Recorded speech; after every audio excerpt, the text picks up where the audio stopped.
So I'm back in London now after 5 days in Poland, Przesnezga or something, what it's called. I can't remember the pronunciation. And a day in Prague, just to walk around Prague. I'd never been to Prague, so that was pretty awesome. I've had a couple of days to process now the whole trip. It's still I still don't want to let go of it at the moment because it was such a transformational few days. The last day was really where the group just came together, because that was a really tough climb. Mount Śnieżka, 1,600 meters. It's the tallest mountain in Poland. I think Śnieżka means big mountains or something like that. It ended up being about a 6.5 hour hike. So we set off at about 11 a.m. We got to the mountain, maybe 10:30.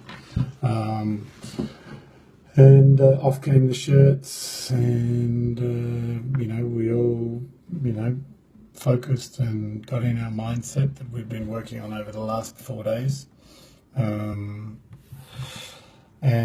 set off up the mountain. It was a pretty nice morning. The first couple of hours of the climb, the weather was pretty good. There was a cool breeze, but we were at pretty low altitude, so at the start, so the breeze, there was a lot of protection from the trees the first probably half of the walk, and everyone was doing really well. All 60 of us, all with the shirts off. I think it was probably about -5 the air temperature at that stage, and maybe not that cold down at the bottom, but yeah, as we got higher again, obviously the weather changed, and the weather changed, and the breeze came in. I think we got to about just before the last summit, which is about a 45-minute or 1 hour walk.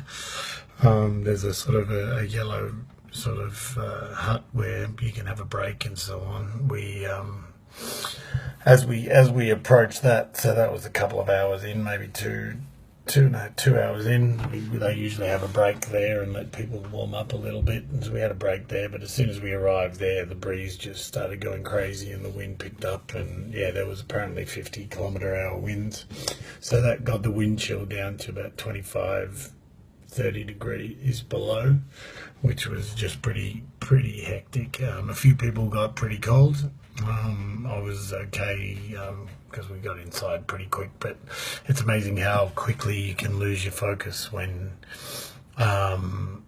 once you reach a little checkpoint or something, because you're not thinking past that. You're just proud of yourself for getting to that checkpoint, and as soon as you lose focus, you get cold.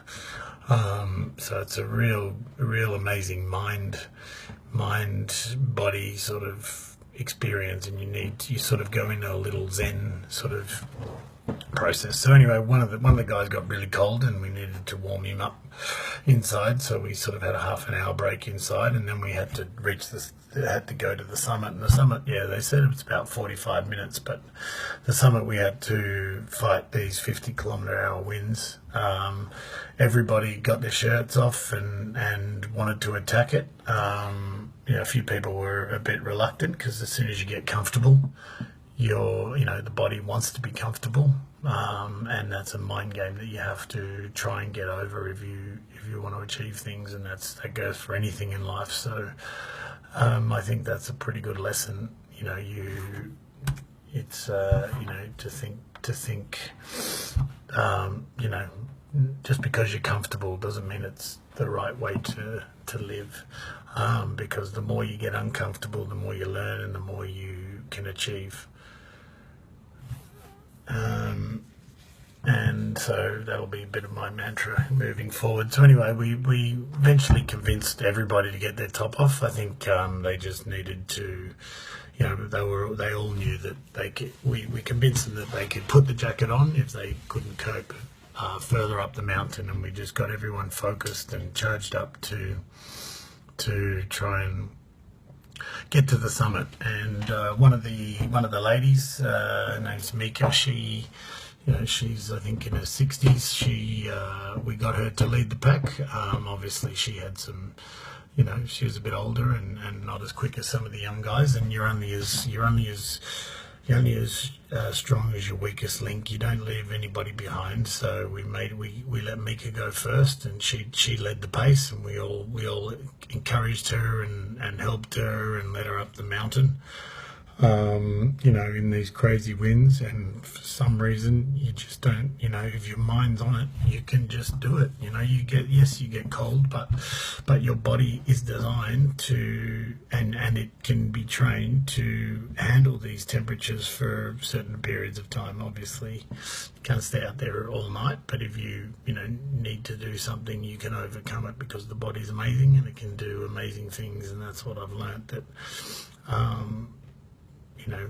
taking shortcuts is something that I've probably done a lot of my life, and have not learned anything from it. So there'll be, if I have to, the hard road is not that hard if you put your mind to it and you can overcome these obstacles.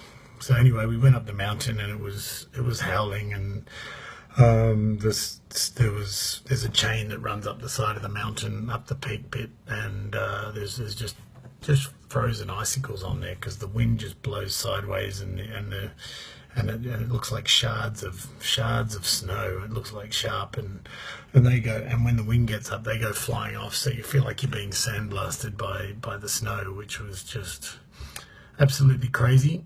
But anyway, again, we all ended up making it to the top, and as soon as you get to the top, there's that mental challenge again, because it's not over, because you have to get down. Most of the people that climb mountains, most of them usually have trouble after they've reached the summit, because they think the job's done, and the job's not done, because as soon as you think you've achieved something at the top of the mountain, your mind relaxes, and then you get cold, and then that's when the trouble starts. So you really have to focus. And we all put clothes on to go home, but as soon as we knew we had to put clothes on, obviously the focus goes away. So struggling to get clothes on with sandblasting, ice, snow blowing at us was next level. But we all managed. We all cuddled up, and we all made it back, and a few people had to be helped along, but to see 60 people, not one trying to run off on their own or trying to be macho, just working as a team and helping everyone else along to achieve something that in their mind they never thought they'd ever do, was pretty amazing. And all of the people in my group, the 20 of them, they are beautiful men. We had two teachers as well, Dower and Josephine, who were just the most beautiful souls and most relaxed people, and made us believe that we could do anything. And then we had 20 guys who, when you think about guys, and being that connected, and we were all hugging each other and having these real brotherhood sort of moments where you're challenged, and you go through the ups and downs with 20 guys. You become family, and there's none of that macho, I'm better than you. It was all sort of team, family stuff. So that was an amazing lesson for me, just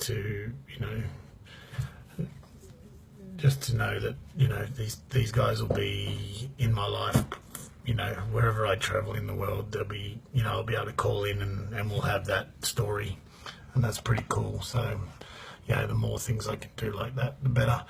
But I'm blown away. We all achieved more than we ever thought, and and I'm a different person because of that experience, and I will never forget it. And over and out. If you get a chance to push your mind beyond its limits, do your best, because you'll be surprised what you can achieve.